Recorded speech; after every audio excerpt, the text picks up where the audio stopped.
Welcome into the Beat Sessions, your place for all things music.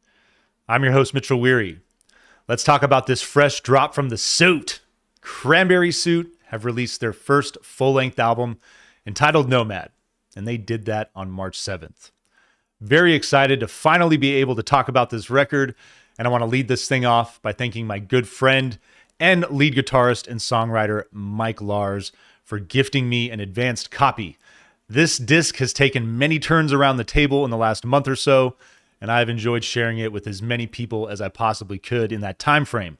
But now that it is out there for all the rest of you hard rock and headbanging metalheads, it's time to talk about it on the Beat Sessions. And the first thing I want to talk about is the philosophy of do it yourself, because when it comes to that, these guys are absolutely crushing it. And generally, when you talk about do it yourself, there's this implication that you are doing something without the supervision of a professional. Well, these guys exemplify professionalism. It has just been a pleasure to watch them build this project into what it has become over the last 6 years. And they have overcome quite a few obstacles. COVID was the big one. And I feel like when you're trying to get a band off the ground, the most important thing that you can do is play live shows. So to be a year into this project and to be denied that, but to persevere, to show the determination that they have, and to demonstrate that they're having a damn good time while they're doing it every single time has just really been a pleasure. It's something that I respect so much about them. I've seen these guys play shows in front of 50 people. I've seen these guys play shows in front of thousands of people.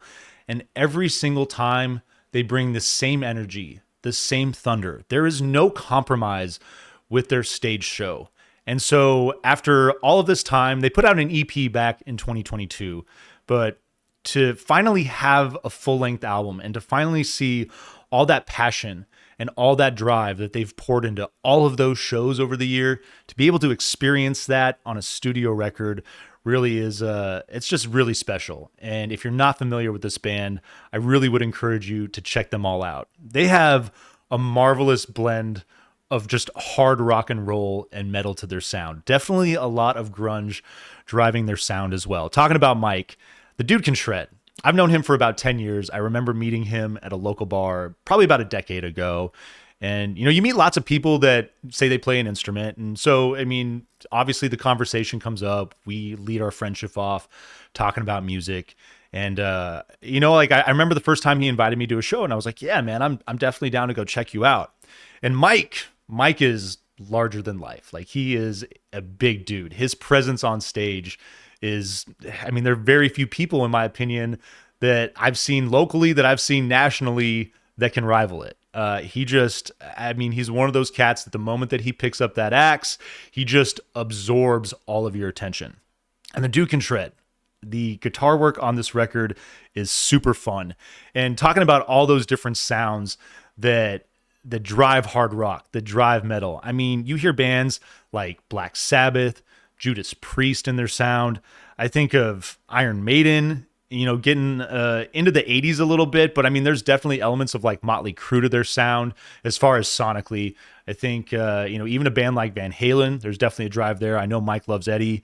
And more than anything, the grunge element, I think, is a huge factor in their sound. Bands like Alice in Chains, bands like Soundgarden. And frankly, if I had to compare Mike to anybody, Kim Thayil would be the guy. I think that from an artistic standpoint, from a standpoint of technique and playing, he really reminds me of Kim. And Kim, I think, is one of the most underrated guitar players that are out there. I don't think enough people have talked about Kim Thayil enough over the years and what he brought to the table, not just for Soundgarden, but for rock music in general. Brad Thomas Soul, big soaring vocal, man. There's a lot of people that will bring up Judas Priest once again. We'll bring up Ronnie James Dio. Honestly, he reminds me of Jeff Tate from Queensryche. But I love the way he just goes after it, and especially in those live performances. You know, that voice is just, it's something else. And he is not shy. He does not show any restraint. And that's just pouring off of this record as well. I think it's one of the funnest elements of their music. So it's great to see all of that at work on this record. And I know that over the years, they've gone through some personnel changes. So Jerry Trubman on drums, I've really enjoyed watching him and what he's brought to the table. Rob Munschauer as well on guitars. And then Brian Nelson, who, working on bass and, working with the engineering and the mixing on this record as well. He also helped Mike produce this thing. And so these guys going after it all on their own, watching their families show up to all those live shows, the outpouring of support and love that they receive from their families, from their friends, I really think exemplifies once again why these guys are so special and what they're bringing to the table. I really enjoy the fact that Brad and his lyrics, these are tracks that explore, themes of determination, themes of overcoming any and all obstacles in life, themes of defiance as well. I think that we live in trying times right now, and there's a lot of people that are often scared to stand up for themselves. Mike, especially for all the years I've known him, is a guy that is not shy about standing up for what he believes in, and I respect the hell out of that, and I'm really, really always stoked to see it reflected in their music. So getting into the track list on this thing, if you choose to stream it, it's going to be different than the vinyl package. And I love that, guys. Thank you so much. I think down the road, if you have an opportunity to do like an anniversary edition of this record, put all 11 tracks on there, and then maybe some other tracks to fill up that second piece of wax that is going to be required to do so, that would be super cool. But we talk about it on the channel. Wax production is, there's a lot of complications right now. It can be kind of expensive and time consuming to do.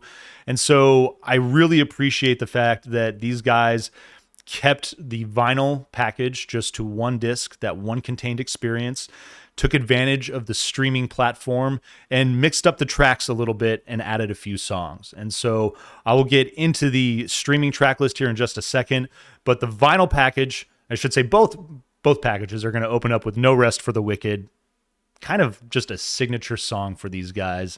And I think most people would agree with that statement. Feedback is going to fade in.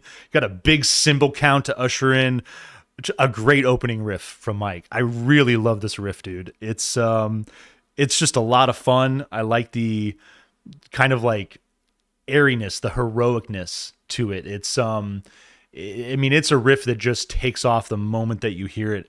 And it's going to work its way into this big chugging rock song, kind of sludgy as well. I feel hard rock, a little bit of grunge once the lead riff turns the shift into that structure of the song. I love the metal feel and the way that takes hold. Lots of different rock elements at work on this track. Mike's solo is super nasty on this thing. I really enjoyed that. And I like the way that this thing is kind of bookended by that riff. It's going to take that turn and close with that exceptional riff that it opens with, and an exceptional track to open up this record with. Towards the Sun is your second song. Cymbals and guitars hit hard right out of the gate. Song is going to take a mellow shift. Rim shots driving the percussion through the verse and subdued guitar as well. And I really like the way that the vocal hits and the track continues to just build on the energy that it establishes right from the very opening. It kind of takes a turn and mellows out just to a degree, but it picks back up really quick. Bit of a Iron Maiden feel that's hitting on this track. I couldn't help but hear that. Got this mellow mid-8 that I think is pretty cool, so I really like the shift in song structure there. Simple bass and cymbal element feedback that's at work there. Vocal works back in during that middle 8. You got a solo that's going to duel with Brad's vocals, so it's just Mike and Brad going at it. Drums start to build, the song intensifies, and then it gets back to work. It really is a cool track. Like We Do is your third track. Fluttery and proggy riff to open this thing up with the vocal element. It's going to shift to a heavier chord-driven style and then back and forth. So I like the different, there's like 3 structural components to this song. And I just like the movement back and forth between all 3 of those. Song hits a driving middle 8 with the solo that's working in, just big chugging rhythms that are backing up that solo. I enjoyed the texture and just the speed of the song there. It's pretty awesome. Empty is your 4th track. this might be my favorite song on the record. I love the shift in mood, the way that these guys are switching it up. This is almost kind of, I would describe it as like an outlaw ballad is what you're getting on this thing. Cameron Manor making a guest appearance on the record playing mandolin. So you just get this like just big bluesy track. And that's something that I forgot to mention too. These guys, they incorporate a lot of blues and a lot of soul into their music as well. That reminds me of Typo Negative, if I can be completely honest. There's a lot of people that I've heard describe them as like metal meets the Beatles, and I think that to a degree that is an appropriate example, an appropriate comparison is what I meant to say. Excuse me there. But this song, it's going to mellow things out. It's just got this really just edgy mood, but again, it's got that outlaw just feel to it that I love that they're playing with. The mandolin is great. Guitar solo on this thing has got this like Latin influenced tremolo technique that I'm pretty sure that's Mike working on that there. And being where we are here in Tucson, Arizona, I love seeing that influence there. It's cool to see that show up in their music. And maybe down the road as they continue to make music with the next record, it'd be cool to see them incorporate maybe more of the sounds of the Southwest into their style. Just a little bit of criticism on my end. You can tell me to ignore it if you can ignore me if you want, but I really I enjoyed the hell out of Empty, and I think it's just a really standout track for being different, but just also the quality of the lyrics. I think the hook as well, when Brad is singing, it's an empty sound. Like I love his voice on the hook there. Hollow is your fifth track. Opens with big crashing drums and guitar. Solid classic rock feel on this one with a bit of metal. It's going to keep that feel until it settles into just a really nice funky groove with big chugging riff and solo that shreds. Love the big vocal from Brad on this one as well. It's a great way to lead off the B-side of this record. Your 6-track Push is going to follow big sludgy grungy open and a lead riff that has kind of like this light shimmer. I like the contrast in that. Lead riff is going to shift to more of a metal feel as this song gets into gear. And the second verse sees that lead riff return. I really like the way that it's going to open up the solo. It soars into this like 90s grunge fashion and builds into a heavy coda. Your seventh song, Autumn's Coming On. Cool lyrics to this track. I think it's one of the standouts as well. Great lead riff complemented by building percussion. Starts with kind of what I think is like an alternative rock and roll feel, but it's going to shift to grunge, reverts to feel of the opening in the second verse. So I like that movement back and forth. Get full rhythm and groove once that second verse is established.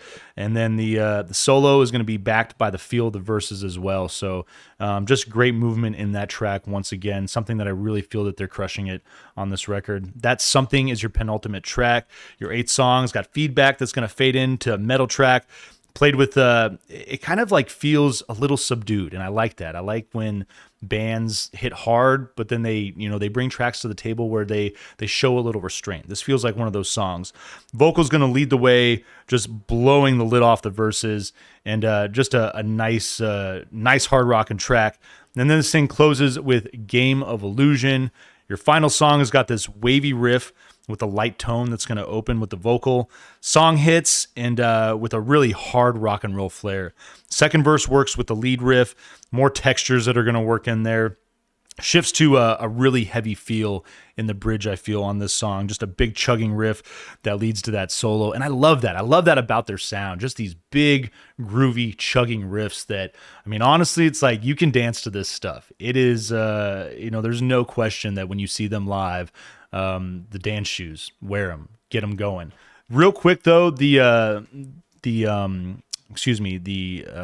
stream, if you wanted to stream this thing, if you don't have a chance to get the wax here, the track run is going to be No Rest for the Wicked, and then Hollow, actually, the B-side opener is going to be your second track. So I really like the thought that they put into making the streaming experience different than the vinyl experience. Having more room, being able to add songs, and mixing up the tracks to really fill out the experience in what they thought would be a better way. I like the thought that they put into that. Towards the Sun is going to be your third track. Then Like We Do, Empty Sound is your fifth track.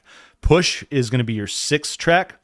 Autumn's Coming On, is your seventh track. Your eighth song, That's Something. And then Strong is not featured on the vinyl edition, but Strong has just got it's one of those like big, heavy, sludgy, groovy tracks. Airy melodic flair, exceptional solo from Mike on that song.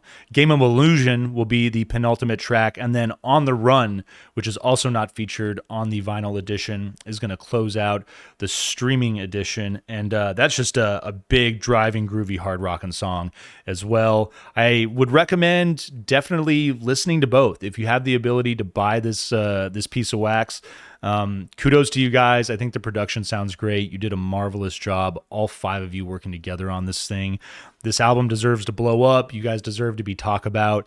And I really hope for the rest of the year you guys get to ride a big wave behind the success of this thing. I'm going to give this album a 7.8 out of 10. We're going to vinyl please it, obviously. Got the package right here. Pretty cool cover as well. I absolutely love that artwork. And I just look forward to watching you guys continue to develop your sound, be creative, and to just make the best music that you possibly can. Because in my experience, knowing you guys the way that I do, you've demonstrated that from day one, and it's really been a fun ride, not just for me, but I think for all of the fans to watch you guys get to this point. So hope you guys enjoy this record. Hope you find this review helpful as well. Please like this video, share it, subscribe to the channel, do all the things to help me blow this project up in 2025, and stay tuned throughout the week for more album reviews. We will see you next time on the Beat Sessions.